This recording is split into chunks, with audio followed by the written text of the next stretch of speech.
Okay, this video, we get concrete. Actually, we get a whole foundation. And the documented 4-month process to get there. Sit back, relax, enjoy this layman's journey on making a foundation.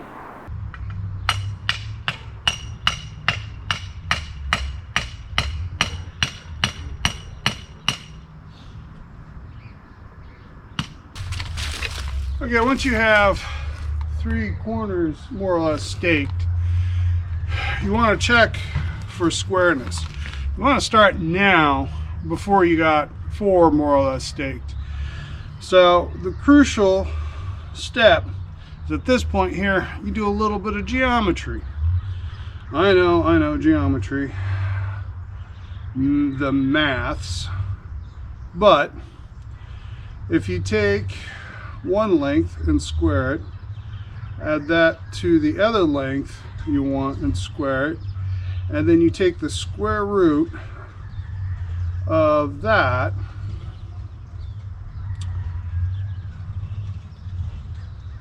and you get the length that the diagonal needs to be if everything's square. So in this case it's 53.1 feet is the length from that stake to the corner stake over there. So 0.1 foot is a little bit more than an inch, so we can say 53.5 inches, or 53 feet and 1.5 inches is roughly where we want that stake and the distance to that stake.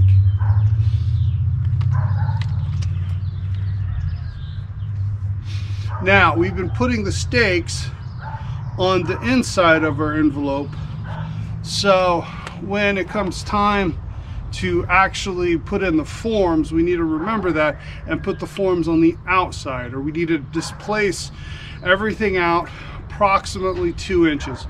It'd be better if we just placed everything. I want a little bit wider pad than the actual building is. I want it roughly an inch or so wider, maybe 2 inches total wider in both directions, so that when they're putting the building on there, there's room.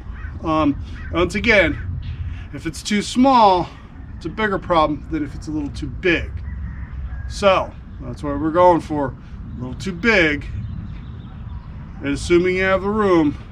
And once again, this isn't rocket surgery, so you got a little bit of slop here, and you want to build slop into the system for something like this because weird stuff happens.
we're about as close on the diagonal as we can reasonably expect with the measuring tools we have available to us. Now this is very old school. Modern laser doohickeys and thingamabobs, you can get very, very precise.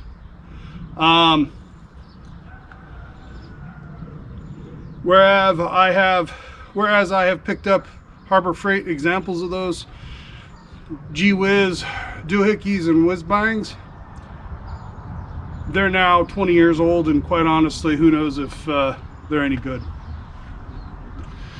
So we're going to use the old school. We're using the old school method to do this layout. It's pretty dang good though. So next, I want to run 35 foot, 40 foot, try and get them to cross approximately, and then do the same diagonal trick across this way to get everything super straight and square, and then recheck each leg to make sure that they're all the same. Once that's done, we have nailed down the perimeter.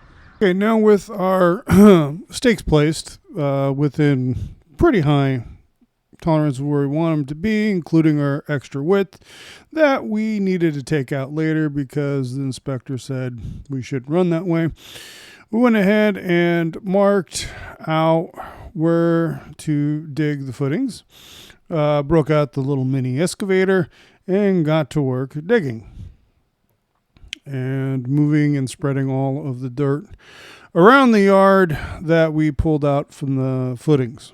Now the scoop on the mini excavator is a 12 inches wide, 1 foot, which is how wide our footings are supposed to be according to the drawings. But as you dig down, especially when you're not very good with an excavator as I am, you inevitably end up making them considerably wider than you're on the plans. And that'll be important for later when comes time to actually pour the concrete.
With the footings dug, we went ahead and put in the forms and went ahead and bent up and installed the rebar. Now, every time we were working on it, we had to do it between rainstorms with enough time for the ground to dry up well enough that we could actually stand and work on it. When dry, I have very hard to dense ground. When it's wet, it becomes slippery mess.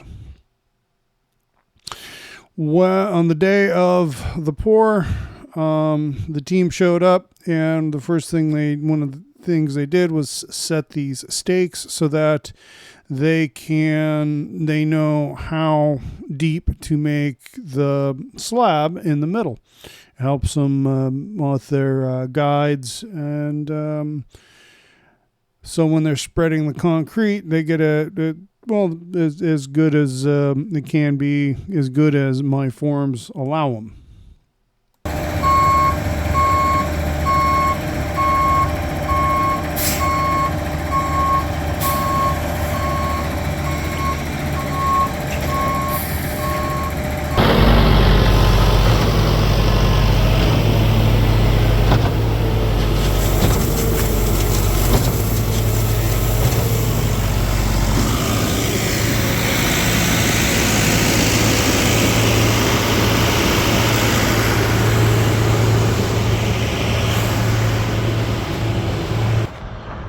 So I went with a 3500 psi mix, which means it's pretty dry.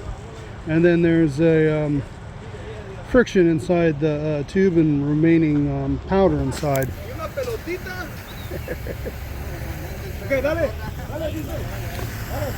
And so what happens? Oh, good. So what happens is the hoses get easily plugged up with the harder mix, because this stuff becomes a thick plug that builds up in it.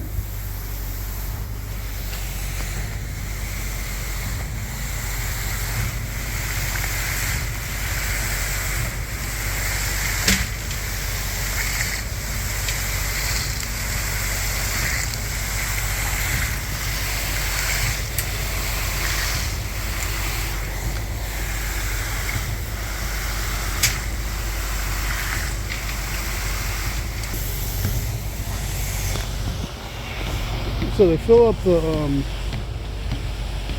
footings first.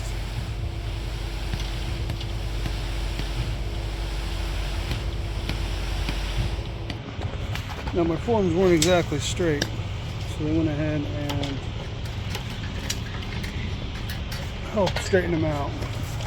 Makes a big difference. One truckload.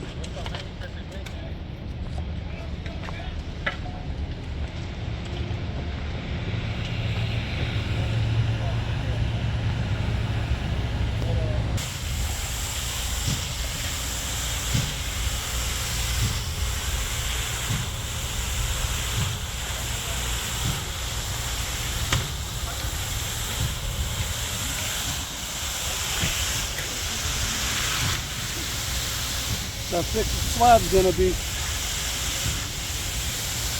So I might need another truck of concrete.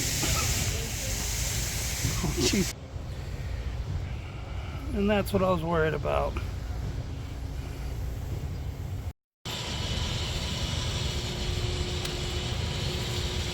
He's floating it right now.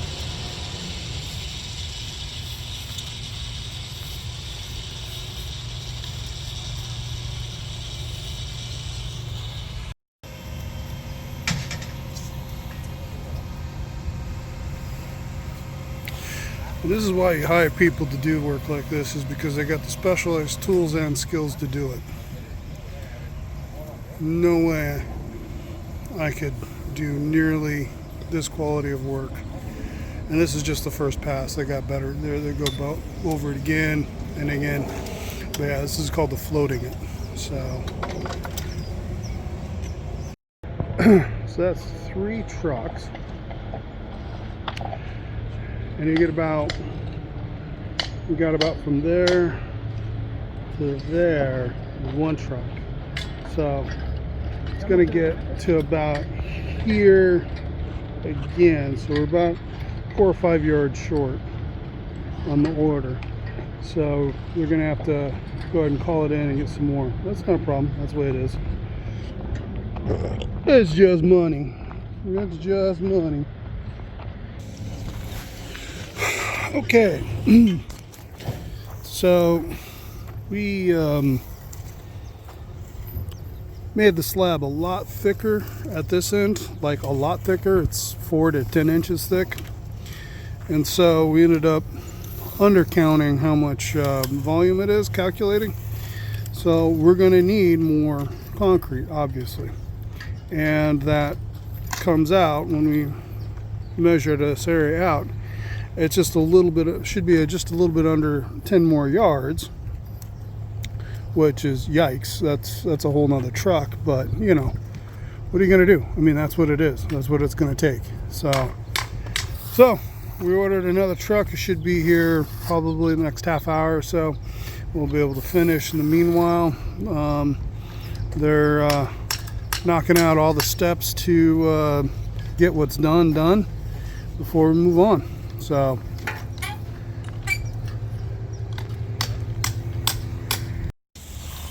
yeah, cool thing to get out there and scoot around on.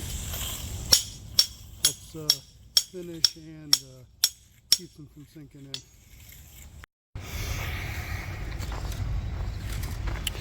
in. And the finish I requested is called a light broom finish, and that is so that when it gets wet or I spill an entire engine's worth of engine oil on it, I won't slide on my ass and bust it. So this is the sort of finish you typically see for sidewalks. It isn't necessarily what you would typically do for a garage, but not really interested in doing an epoxy floor. So this is the finish I requested, and they're knocking it out, man. These guys are kicking ass. It's a momentous day for me, and I'm really happy to share it with all you guys. If you recall, several months ago, I did kind of a gag groundbreaking ceremony, and this is the follow-up video to that to show the progress that we have made on the foundation for the new workshop. Okay, well, foundation is finally in. This video has been 4 months in the making. Finally got approval for the permits in January. It is now middle of May, and all the footage you've seen has been that 4-month period. Figured this is a good opportunity to do a break. Next step is going to be putting in the utilities, and hey, stay off there. Keeping her paws off the cement until it's more cured than what it is, which should be sometime tomorrow. I'm real excited. I actually have a relatively flat piece of concrete now to work on. Even if we weren't going to be the next 3 to 4 months erecting a building on top of it, this is something I've desperately needed for a long time. My busted up old patio, too overloaded with stuff on it currently, just hasn't worked in, well, forever. Has never really worked. It's just been a stopgap till we get here. I want to shout out Palmeiras Concrete, who did the spreading and worked with me on all of this. Louis Palmeiras, who is the owner, or at least the gentleman I was interfacing with, and his entire extended family, who were predominantly the fine gentlemen who did the back-breaking labor of spreading and floating and finishing the pad, the foundation. We were 8 yards short of our initial estimate, but my footings are wider and deeper. And then two, the actual grade slopes mildly that way. So it's the pad is 6 inches on the western side and 8 inches on the eastern side. So as a result, we used a lot more concrete than originally estimated. Next step is city needs to come out and inspect the slab to make sure that it is good.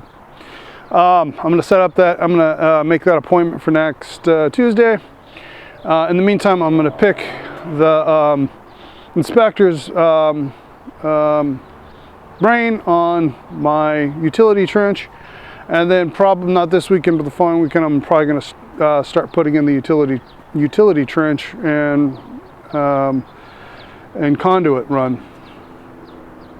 So we got that. If you enjoyed this video, please give us a like, the old thumbs up button right down here. And if you haven't done so already, please subscribe. Really appreciate it. And until next time, have a concrete-tastic day.